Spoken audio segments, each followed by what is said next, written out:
자보로만 처리하면 1,000만 원, 산재로만 처리하면 2천만 원 보상받을 수 있었으나 둘을 병합해서 처리한다면 2,500만 원을 보상받을 수 있습니다. 안녕하세요. 손해사정사 김동우입니다. 이번 시간엔 출퇴근 교통사고에 대하여 말씀드리고자 합니다. 여러분, 출근 중 교통사고가 나면 먼저 어떤 생각이 드시나요? 바로 아침에 있는 중요한 미팅을 어떻게 해야 하나, 또는 상관에게 어떻게 말을 해야 하나 걱정부터 하실 겁니다. 이와 같이 우리가 하는 일을 내 몸같이 또는 더 중요하게 생각하며 직장에 다니고 있습니다.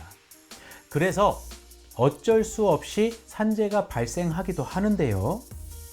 먼저 산재가 무엇인지 용어 정리부터 하시죠. 산재는 산업재해보상보험법상 업무상 재해 또는 업무상 질병을 말합니다. 쉽게 말해 일하다 다치거나 질병에 걸리는 경우를 말합니다. 일상생활에서 자주 접할 수 있는 단어가 아니고 뉴스에서나 듣던 단어라 산재라고 하면 우리는 일하다 크게 다치거나 그래야만 가능하다라고 알고 있습니다.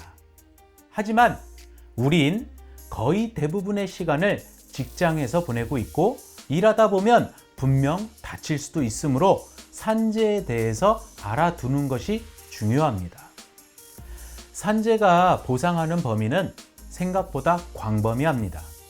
그래서 오늘 주제를 통해 산재에 대해서 좀 더 가까워지는 계기가 되었으면 좋겠는데요. 다시 본론으로 돌아와서 출퇴근 시 교통사고가 났다면 산재가 가능할까요? 네, 가능합니다. 산업재해보상법 제37조 3항 출퇴근 재해에 해당이 되는데요. 좀 더 자세하게 설명하면 출퇴근 재해란 사업주가 제공한 교통수단 또는 그 밖에 통상적인 경로와 방법으로 출퇴근하는 중 발생한 사고를 뜻합니다. 대부분은 자가 또는 대중교통으로 출퇴근하시기에 통상적인 경로와 방법이라는 문구에 의문이 생기실 겁니다.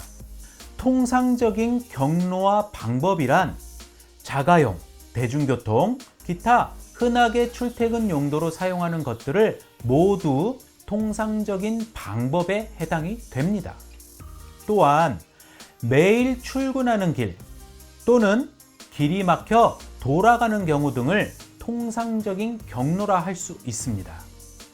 비행기, 요트, 보트, 행글라이딩 등으로 출퇴근을 하면 통상적인 방법에서는 당연히 제외가 되겠지요.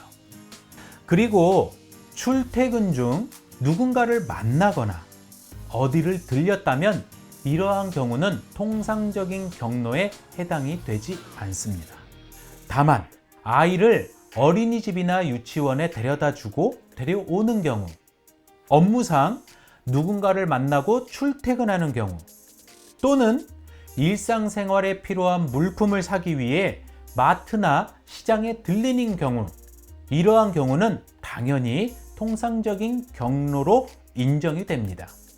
이렇게 통상적인 방법과 경로로 출퇴근하는 도중 교통사고가 발생했다면 자동차 보험에서 보상 또는 배상받는 것은 당연하고 산재 역시 생각을 해봐야 합니다.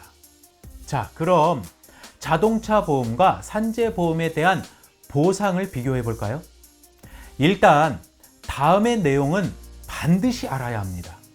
편의상 자동차 보험은 이제부터 자보라고 칭하겠습니다.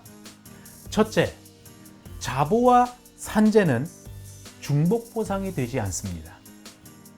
둘째, 각 항목별로 자보와 산재를 골라 더 이득이 되는 쪽으로 보상을 받을 수 있습니다. 셋째, 위자료는 자보만 지급이 되고 산재는 없습니다. 넷째, 휴업 손해에 있어 자본은 2번 1만 산정을 하지만 산재는 요양기간을 설정해서 모두 적용을 해줍니다. 다섯 번째, 자본은 과실만큼 보상받지만 산재는 과실을 따지지 않습니다. 따라서 100% 과실 있는 가해자도 산재는 보상을 받을 수 있습니다. 여섯 번째, 휴업 손해에 있어 자본은 급여의 85%를, 산재는 70%를 보상받습니다. 일곱 번째, 장애 손해에 있어 자본은 장애율을 적용하여 정산하지만 산재는 1에서 14등급으로 나눠서 해당 급수에 맞는 보상을 합니다. 여덟 번째, 치료비에 있어 자본은 100% 모두 지급하지만 산재는 비급여를 보상하지 않습니다. 자, 뭔가 복잡하시죠? 실사례를 들어 설명을 해보겠습니다.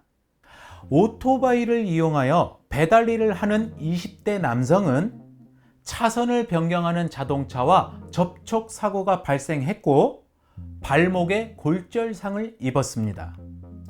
과실은 차량이 7, 오토바이가 3입니다.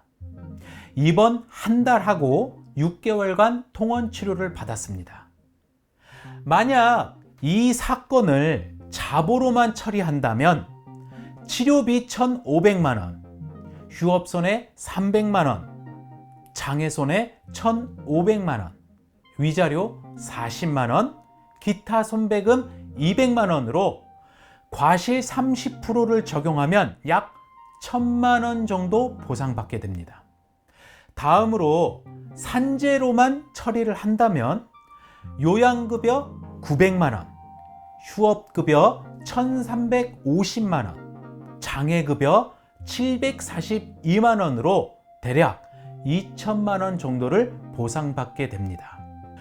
우리는 산재와 자보를 각 항목별로 골라서 청구할 수 있다고 배웠습니다. 자, 그럼 병합해서 사고 처리를 해보겠습니다. 치료비 1,500만 원은 자동차 보험과 산재 보험이 병합돼서 서로 알아서 처리될 겁니다. 휴업손해 1,350만 원은 산재에서 지급이 되고 장애손해 1,500만 원은 자보에서 지급이 됩니다. 위자료 40만 원은 자보에서 지급이 되고 기타 손배금 200만 원은 자보에서 지급이 됩니다. 이렇게 병합해서 사고 처리를 한다면 대략 2,500만 원 정도 보상을 받을 수 있게 됩니다. 자보로만 처리하면 1,000만 원, 산재로만 처리하면 2천만 원 보상받을 수 있었으나 둘을 병합해서 처리한다면 2,500만 원을 보상받을 수 있습니다. 어떠신가요? 두 가지를 병합하여 처리받는 것이 피해자에게 더욱 유리하다는 것을 알 수 있습니다. 위 사건보다 피해가 더 큰 경우에는 보험금 차액이 더 커지겠죠. 오늘 우리는 산재가 우리 생활 가까이에 있다는 것을 알게 되었고 자보와 산재를 이용해서 좀 더 유리하게 보상받을 수 있는 방법을 알아보았습니다. 다시 한번 말씀드리지만 알아야 내 손해에 대해 보상을 제대로 받을 수 있습니다. 보상받다 많은 관심 부탁드리며 저는 다음 주에도 여러분들이 꼭 알아야 할 내용들을 가지고 돌아오도록 하겠습니다. 저는 손해사정사 김도무였고요. 시청해 주셔서 감사합니다.